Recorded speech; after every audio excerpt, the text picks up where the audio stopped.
Good morning, students. Once again, I welcome you all on my YouTube channel. Today, we are going to study poem number 6, Amanda. Amanda is written by Robin McMcLean. So, let me give you a brief introduction about the poet Robin McMcLean. Robin McMcLean is an Australian author of books for children. She was born on February 28, 1936 in Kempsey, New South Wales and now resides near Melbourne, Australia.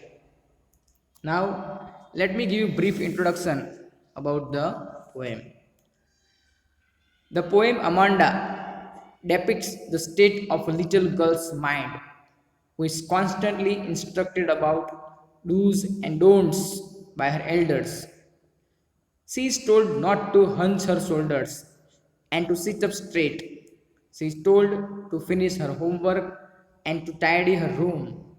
She is forbidden from eating a chocolate that she has. But all the time, the little girl, Amanda, keeps dreaming of a life of freedom in the open. She dreams of mermaids in the sea, of roaming barefoot in the dusty street, and of the golden haired Rapunzel who lived alone in a high tower. She takes no note of what is being said to her. Then she is rebuked for being moody and sulking all the time. Now I will give you line by line explanation.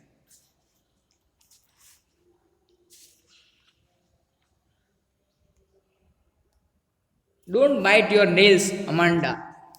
So here, so one of the parents, the father or the mother of Amanda, sees Amanda biting her nails. So don't bite your nails. Amanda is instructed by her parents not to bite her nails. Don't hunch your shoulders, Amanda. The parents also ask Amanda not to bend her shoulders and to sit up straight. Hunch means bend the top part of one's body forward and raise one's shoulders and back. So Amanda is instructed not to bite her nails and not to hunch her shoulders and to sit straight.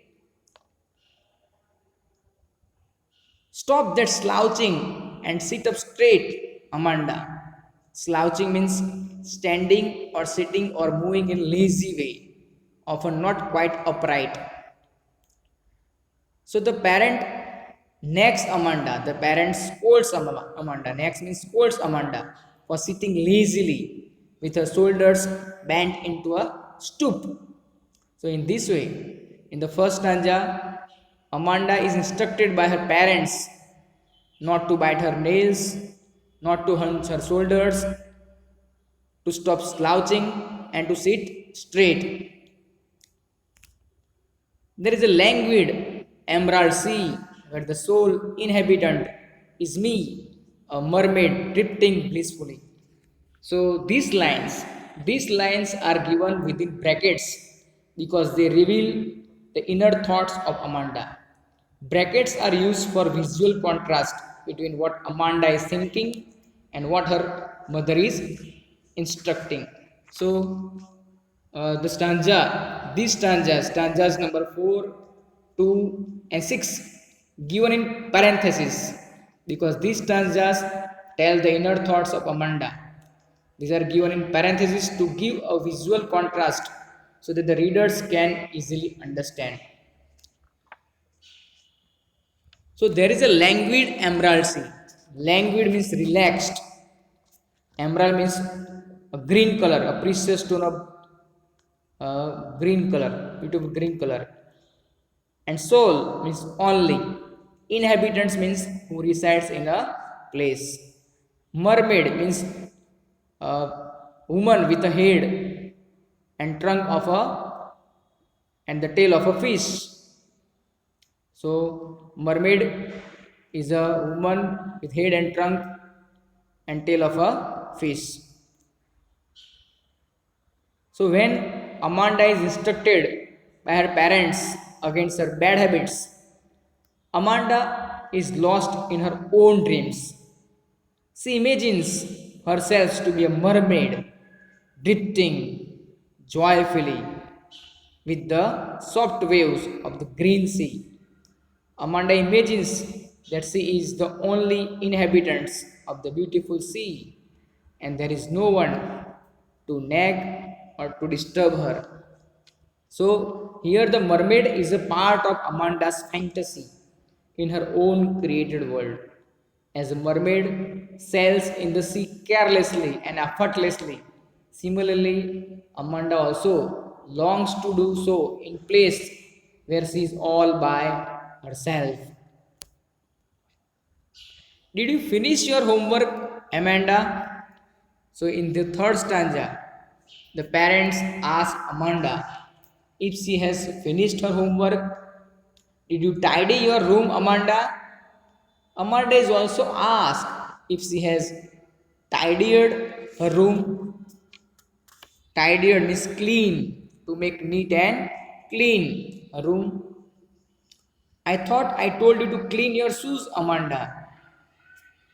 Amanda is also, she is asked to clean her shoes also. She is reminded that she had been told to clean her shoes. The parents ask her if she has done that. I am an orphan roaming the street. I pattern soft dust with my hushed bare feet. The silence is golden, the freedom is sweet. So, but once again, Amanda is lost in her own thoughts. Amanda imagines herself to be an orphan with no parents to nag her, to scold her. She feels happy in being orphan. She imagines that she is roaming in the street with bare feet without any footwear. Bare means open. She is making soft pattern as she puts her feet gently in the dust. Pattern is to create pattern on something. There is all silence about her with no one to nag her. For the little girl, this silence is golden and this freedom is so sweet. So, here by making silence golden, the poet is estimating the worth of silence. Amanda seeks peace and calmness, which is absent in her real life. And that's why she is dreaming about being an orphan, roaming in the street and making pattern on the soft dust.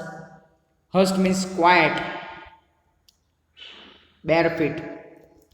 So here the poet has given the importance, value of the freedom. The silence is golden, the freedom is sweet, which is absence from Amanda's real life. Don't eat that chocolate, Amanda. So once again, the parent sees Amanda eating a chocolate and tells her not to eat it. Remember your acne, Amanda. The parents reminded Amanda that she must not have forgotten the acne that she had got previously. Acne means a skin disease common among young people that produce many pimples, especially on the face and desk. So here Amanda is instructed not to eat the chocolate because she had acne previously. Will you please look at me when I am speaking to you, Amanda? However, Amanda is lost in her own dreams and doesn't look up to the parents when Amanda's parents instructed her not to eat chocolate. as she must not have forgotten the acne that she had got previously.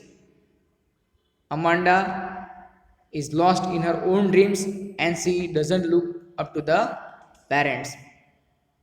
At this, the parents feel irritated. He says that Amanda should at least look at him when he is speaking to her. I am Rapunzel. I have not a care. Life in a tower is tranquil and rare. I will certainly never let down my bright hair. So Rapunzel is a beautiful girl with lovely long hair who has been imprisoned in a lonely tower by a witch. A prince falls in love with her. Rapunzel lets her long hair fall down along the castle wall, and the prince climbs up to the tower, catching hold of the hair. Tranquil means calm, peaceful. Rare means uncommon. So, once again, Amanda remains lost in a dream.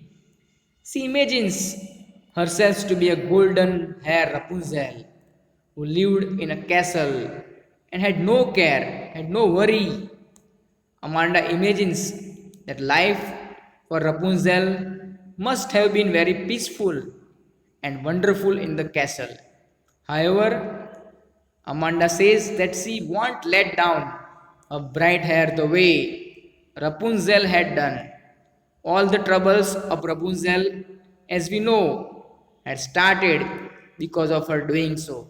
So Amanda decides that she would not commit the same error, same mistake committed by Rapunzel. She would like to live her life peacefully, calmly. So Amanda is aware about the story of Rapunzel. In the story of Rapunzel, all the mishappening and misfortune are brought to her by letting down the hair from the tower. Amanda also wishes to live alone and carefree without any disturbance. So, in this stanza, the mother cares much for the physical well being of her child, mother or father. Amanda is being prepared for the unforeseen future. Natural experience such as acne is also taken care of at any cost, according to the poet.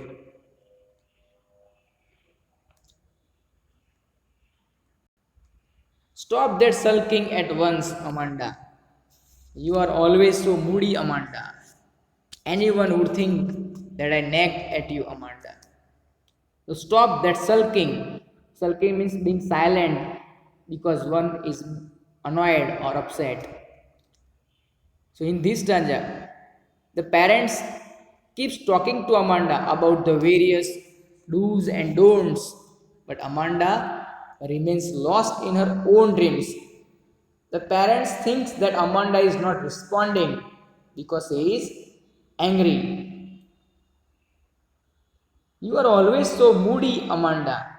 So he feels annoyed. The mother or father feels annoyed and asks Amanda to stop sulking at once, being lost because one is annoyed or upset. He says that it has become a habit with Amanda to remain irritated always. So you are always so moody. Moody means becoming angry very soon. The parents says that it has become a habit with Amanda to remain irritated always. On seeing her, one would say, so annoyed. Anyone would think that I nagged at you. Nag means scold, rebuke. So on seeing Amanda, one would say that the parent has nagged at her. Nag means scolded at her. And that is why Amanda is looking gloomy, moody. Gloomy means sad. The parents doesn't want Amanda to give others such an impression. So in this stanza,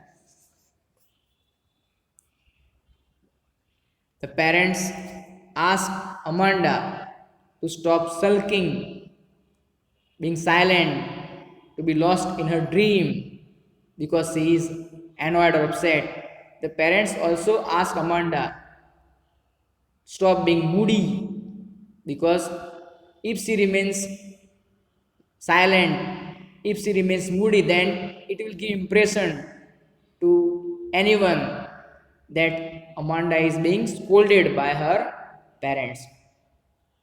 So here the speaker doesn't wish to be regarded as a nagging parent in the society. So Amanda is expected to put up a happy face all the time, even though she is unhappy with her life. So this poem, the poem Amanda by Robin Klein, highlights the importance of upbringing of a child. It points out that upbringing doesn't involve making a child responsible and fit for the society only. It is important to note that upbringing involves understanding from both the sides. One cannot just force a child to be a civilized and good mannered. Love and proper care is required in nurturing of a child. So, through this poem, the poet also suggests some key points. So, every child is special in itself, and it requires a great deal of patience and love to make them understand. Parents should give proper space to children as they learn through experiences as well. Children do tend to learn certain bad habits, just like Amanda. But to undo that requires great level of understanding and right approach. One cannot teach their child everything in one day and expect them to behave properly henceforth. It is natural for a child like Amanda to seek freedom at her place. To curb that freedom means to make her angry and moody. Growing up of a child should not be about do's and don'ts only. To have nagging parents judging every action of child would do more harm than good. Robin Klein points to the fact that Amanda is forbidden to do anything without seeking permission. Everything she does, it is corrected by her mother all the time. She cannot perform a single thing according to her will and wish. She can't sit lazily around. She can't eat chocolate for that could cause acne. Life of Amanda is very suffocating and limited in itself. She yearns for freedom and choice. Her mother doesn't understand the fact that Amanda is innocent and naive. She is too small to understand the benefits of advice. Only thing that matters to Amanda's mother is what society will make of Amanda. We witness miserable failure of parents when Amanda wishes to be an orphan so that she could be free. So I hope you understood the poem once again. Thank you.